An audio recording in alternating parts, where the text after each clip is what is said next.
क्या आप जानते हैं कि इस पैसे यानी करेंसी का चलन शुरू कैसे हुआ? करीब 10,000 साल पहले यानी मध्य पाषाण काल में इंसान की जरूरतें पेट भरने तक ही सीमित थीं। शिकार के लिए हथियार देने के बदले में खाना लिया जाता था। फिर आया नवपाषाण काल और शुरू हुआ बार्टर सिस्टम, यानी किसी एक सामान के बदले दूसरे सामान को खरीदना।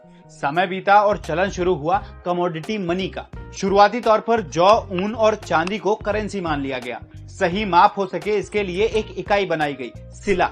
जैसे आज के समय में लीटर और ग्राम होता है। जहां ये कमोडिटी मनी उपलब्ध नहीं होती, वहां बैल, मानव खोपड़ी या पत्थर को करेंसी की तरह यूज किया जाता।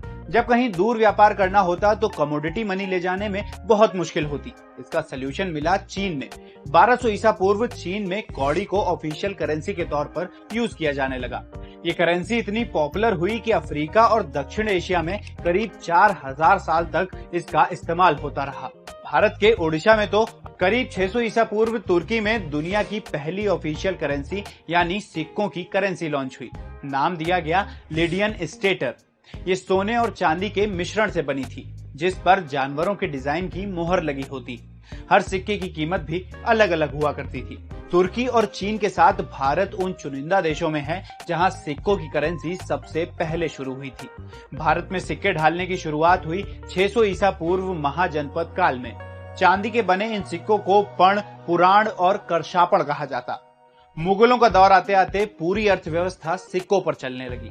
1540 में जब शेर शाह सूरी सत्ता में आया तो नई करेंसी जारी की। चांदी के सिक्के को रुपया, सोने के सिक्के को मोहर और तांबे के सिक्के को दाम कहा जाता। दाम को बाद में पैसा कहा जाने लगा। फिर आया ब्रिटिश ईस्ट इंडिया कंपनी का दौर। 1857 में रुपया को भारत की ऑफिशियल करेंसी बना दिया गया। लंबे सफर पर ज्यादा करेंसी लेकर चलना काफी मुश्किल था, जिस वजह से 700 ईसा पूर्व पेपर करेंसी शुरू हुई। भारत में पेपर करेंसी की शुरुआत 1862 में ब्रिटिश ईस्ट इंडिया कंपनी के प्रेसिडेंसी बैंक ने की। क्वीन विक्टोरिया की फोटो वाले नोट जारी हुए। इन नोटों का लेखा जोखा और प्रिंटिंग मैनेज करने के लिए 1935 में रिजर्व बैंक की स्थापना हुई। 1947 में देश आजाद हुआ और 1969 में पहली बार भारतीय करेंसी पर महात्मा गांधी की फोटो छपी। तब से आज तक भारतीय करेंसी का पूरा जिम्मा रिजर्व बैंक के हाथों में ही है। ये तो हो गई सिक्कों और पेपर करेंसी की कहानी। मौजूदा सरकार ने 2014 में प्लास्टिक करेंसी लॉन्च करने की भी बात कही थी। इसके पीछे वजह थी प्लास्टिक करेंसी का ज्यादा लाइफ स्पैन।